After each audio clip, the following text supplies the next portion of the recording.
ወደ ቻናላችን ቤተሰቦች እንኳን ወደ ቻናላችን በደህና መጣችሁ። አሁንም ሊቨርፑልን በተመለከቱ ዘገባዎች ተመልሼ መጥቻለሁ። በሰዓት የምንመለከታቸው ሊቨርፑሎች የዣቪ አሎንሶን ሁኔታ እየተከታተሉ ይገኛሉ እየተባለ ነው። በተጨማሪም የጁቬንቱስ ተጫዋች የሆነውን ኬነን የልዴዚን ለማስፈረም ከፍተኛ ፍላጎት አላቸው እየተባለ ይገኛል። እንደዚሁም ኢንዶኔዥያዎች የሊቨርፑል ምክትል አሰልጣኝ የሆነውን ቫን ብሮንክሆርስትን የብሔራዊ ቡድን አሰልጣኝ አድርገው ለመቅጠር እያሰቡ ነው እየተባለ ይገኛል። እነዚህም በቆይታችን የምንመለከት ይሆናል። እስከ መጨረሻው ደቂቃ ድረስ አብራችሁን ቆይታችሁ ፕሮግራሞችን ተከታተሉ በአክብሮት ጋብዛለሁ። እንደዚሁም በእነዚህ ባነሳናቸው ነጥቦች ላይ ያላችሁንም ሀሳብ ኮሜንት ሴክሽን ላይ በመጻፍ ታሳውቁኝ ዘንድ በአክብሮት እጠይቃለሁ። ሰብስክራይብ፣ ላይክ፣ ሼር እያደረጋችሁም የቻናሉ ቤተሰብ እንድትሆኑም በአክብሮት እጠይቃለሁ። አሁን በቀጥታ ወደ ያስኩላችሁ ጉዳዮች የምናመራ ይሆናል። በመጀመሪያ የምንመለከተው ክሪስታል ፓላስ በማርክ ጌይ ዙሪያ ይዞት የወጣውን ዘገባ ይሆናል።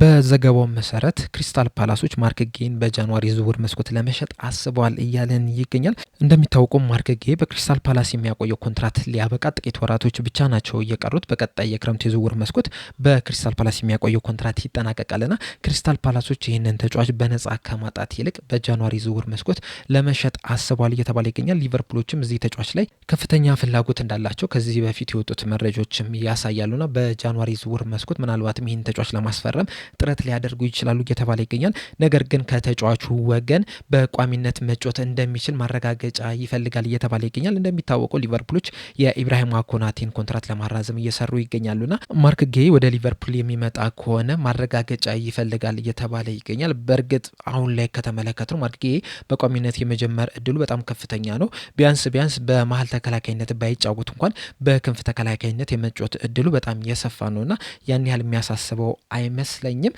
በቀጣይ የምንመለከተው ፊጃ ይዞት የወጣውን ዘገባ ይሆናል። እንደ ዘገባው መሰረት ከሆነ የተለያዩ የሴሪኤ ክለቦች የፌዴሪኮ ኬዛ ሁኔታን እየተከታተሉ ይገኛሉ እያለን ነው። እነዚህ ክለቦችም ኤሲ ሚላን፣ ኢንተር ሚላን፣ ናፖሊና ሮማ ናቸው እያለን ይገኛል። እንደሚታወቁ ፌዴሪኮ ኬዛ በዚህ ሲዝንም ያን ያህል ጨዋታዎች እድሎችን እያገኘ አይደለም። በእርግጥ ካለፈው ሲዝን አንጻር ስንመለከተው ዘንድሮ የተለያዩ የመጫወቻ ደቂቃዎች እየተሰጡት ነው የሚገኙት። ነገር ግን እስካሁን ድረስ በፕሪሚየር ሊጉ በቋሚነት የጀመረበት ጨዋታ የለምና በዚህ የጨዋታ ማነስ ምክንያት ምናልባትም ሊቨርፑልን ሊለቅ ይችላል እየተባለ ይገኛል። ከዛ በተጨማሪም ግን በዋነኝነት ምናልባትም በጃንዋሪ ዝውውር መስኮት የክንፍ አጥቂ ተጫዋች የሚያመጡ ከሆነ በተለይ ደግሞ ሴሜኖ ሊቨርፑሎች ሊያስፈርሙት ይችላሉ የሚሉ የተለያዩ መረጃዎችን እየሰማን ይገኛልና ይህ ተጫዋች ወደ ሊቨርፑል የሚመጣ ከሆነ ምናልባትም ፌዴሪኮ ኬዛ ከሊቨርፑል ሊለቅ የሚችልበት እድል የሰፋ ይሆናል እየተባለ ይገኛልና ይህንንም ነገር የሴሪኤ ክለቦች እየተከታተሉት ይገኛሉ። በነገራችን ላይ የሴሪኤ ክለቦች አሁን ብቻ አይደለም ይህንን ተጫዋች ሲፈልጉት የነበሩት። ካለፈው ዓመት ጀምሮ እዚህ ተጫዋች ላይ ከፍተኛ ፍላጎት አላቸው። በተለይ ናፖሊ፣ ኤሲ ሚላኖች በጣም ከፍተኛ ፍላጎትን ሲያሳዩ ነበረ። በክረምት የዝውውር መስኮትም ይህንን ተጫዋች ለማስፈረምም ጥረት አድርጎ ነበረ። ነገር ግን ፌዴሪኮ ኬዛ በሊቨርፑል መቆየት ስለፈለገ ብቻ ከሊቨርፑል ሳይወጣ ቀርቷል። ምናልባት ግን በጃንዋሪ ዝውውር መስኮት ነገሮች ሊለወጡ ይችላሉ እየተባለ ይገኛል።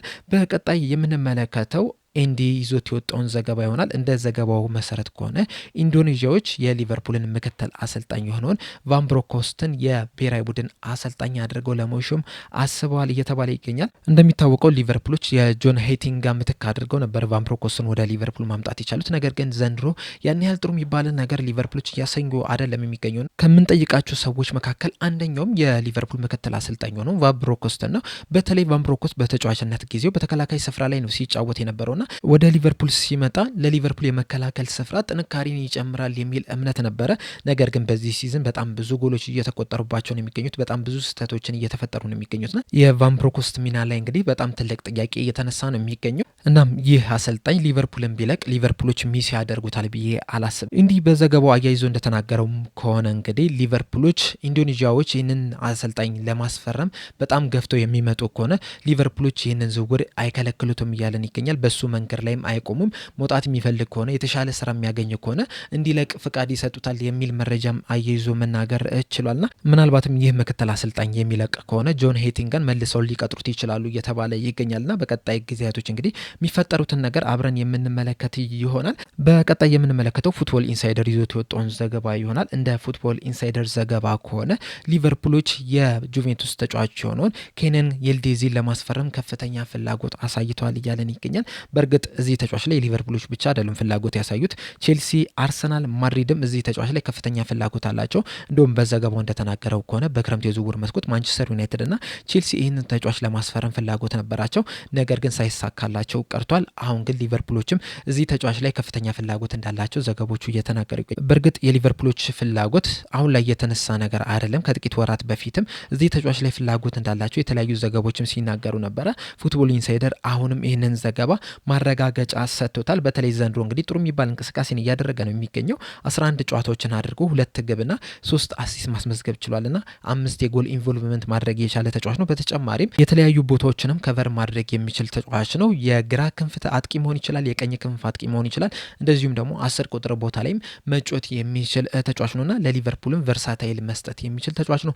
እንደዚሁም በዚህ ሰዓት ሊቨርፑሎች በግራ መስመር የሚሆን በቀኝ መስመር ላይ የማጥቃት ስፍራው በጣም ተቀዛቅዞ ነው እየተመለከትን የምንገኘውና ያንን ለማጠናከር ይህንን ተጫዋች እንደ አንድ አማራጭ ይዘውታል እየተባለ ይገኛል። በዚህ ዝውውር ላይ ግን አንድ ማንሳት ያለብን ነገር ቢኖር ምንድነው ተጫዋቹ ለእንግሊዝ ፕሪሚየር ሊግ ይመጥናሉ የሚለው ነገር ነው። በተለይ ደግሞ ከፊዚካልና ከኢንቴንሲቲው አንጻር ማለት ነው። ምክንያቱም ዘንድሮ ሊቨርፑል አንድ የተቸገረበት ነገር ቢኖር ምንድነው ኢንቴንሲቲና ፊዚካል ነውና ይህንን ነገር የማያሟሉ ተጫዋቾችን መሰብሰብ ምንም አይነት ጥቅም የለውም። ስለዚህ እዛ ላይም በደንብ ማተኮር መቻል አለባቸው ብዬ አስባለሁና እነ ሪቻርዲው ከዚህ በኋላ ተጫዋች ሲያመጡ ለፕሪሚየር ሊጉ ፊዚካሊቲ ለፕሪሚየር ሊጉ ኢንቴንሲቲ ይመጥናሉ ወይ የሚለውን ነገር እንግዲህ እንደ አንድ መመዘኛ ማስቀመጥ አለባቸው ብዬ አስባለሁ።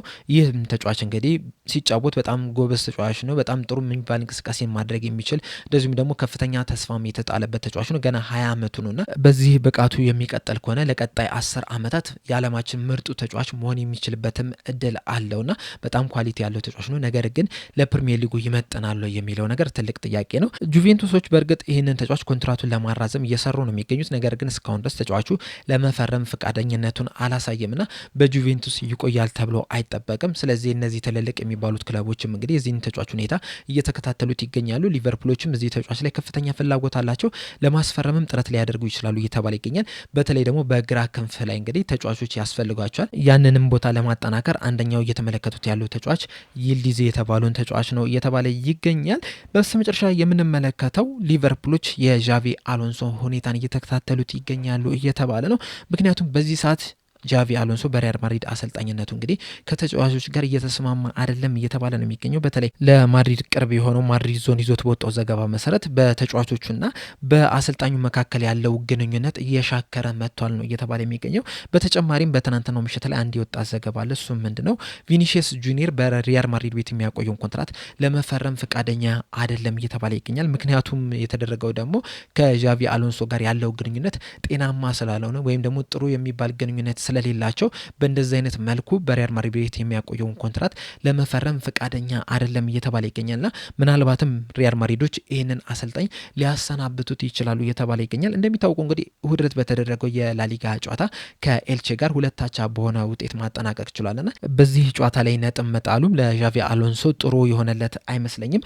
በተጨማሪም ጨዋታዎችን እያሸነፈ ቢሆን ራሱ በዚህ ሲዝን ሪያል ማድሪዶች ደስተኛ አይደሉም ነው እየተባለ የሚገኘው። በተለይ ደግሞ ተጫዋቾቹ በሚያሳዩት አቋም ማድሪዶች የረኩ አይመስሉምና ምናልባትም ይህንን አሰልጣኝ ሊያሰናብቱ የሚችሉበት እድል አለ እየተባለ ይገኛል። ነገር ግን እዚህ ላይ ግን አንድ መነሳት ያለበት ነገር ቢኖር ምንድነው እሱንስ አስበናብተው ማንን ያመጣሉ የሚለው ነገር ትልቅ ጥያቄ ነው። እንደዚሁም ደግሞ ሊቨርፑሎችስ አሰልጣኝ አርነ ስሎትን ያሰናብቱታል ወይ የሚለው ነገር ሌላኛው ጥያቄ ነው። ምክንያቱም ትናንትና በአንድ በሰራውላችሁ ፕሮግራም የተለያዩ መረጃዎች እንደተናገሩት ከሆነ ፋብሪዞ ሮማኖም በእርግጠኝነት እንደተናገሩ ከሆነ በዚህ ሰዓት ሊቨርፑሎች ይህንን አሰልጣኝ ለማሰናበት ምንም አይነት ፍላጎት የላቸውም። ምንም አይነት አሰልጣኝም እያናገሩ አይደለም የሚል መረጃን ተናግሯል። ነገር ግን እንደዛም ቢሆን በእግር ኳስ የሚፈጠረው ነገር አይታወቅም። በተለይ በቀዳሚው ጨዋታ ከኖቲንጋም ፎረስት በተደረገውና 3-0 በተሸነፉበት ጨዋታ ላይ የሊቨርፑል ሊቀመንበር የሆነው ቶም ዋርነር በጨዋታው ላይ መገኘት ችሎ ነበርና ሽንፈቱንም አይቷል። ከዛ በኋላ ወደ አሜሪካ አቅንቷል ነው እየተባለ የሚገኘውና ከኤፍኤስጂ ባለቤቶች ጋርም ንግግር ያደርጋል እየተባለ ይገኛልና በቀጣይ የሚፈጠሩት ነገሮች እንግዲህ በአትኩረት መመልከት ያለብን ይመስለኛልና ምናልባትም ሊቨርፑሎች አሰልጣኝ አርነ ስሎትን የሚያሰናብቱ ከሆነና ጃቪ አሎንሶ ደግሞ አቬለብል የሚሆን ከሆነ እሱን ሊቀጥሩት ይችላሉ እየተባለ ይገኛልና ይህንን ነገር እንግዲህ በደንብ በትኩረት መመልከት ያለብን ይመስለኛል። እናንተስ አሰልጣኝ አርነ ስሎት ቢሰናበቱ ጃቪ አሎንሶ ለሊቨርፑል ትክክለኛው አሰልጣኝ ነው ወይ ብላችሁ ታስባላችሁ? ወይ ሀሳባችሁን እንዳለ ኮሜንት ሴክሽን ላይ በመጻፍ አሳውቁኝ። ለአሁን እዚህ ላይ ያበቃው። በቀጣይ በሌላ እስከምንገናኝ ድረስ ሰብስክራይብ፣ ላይክ፣ ሼር ማድረግ እንዳትረሱ። ቸር ያቆየን።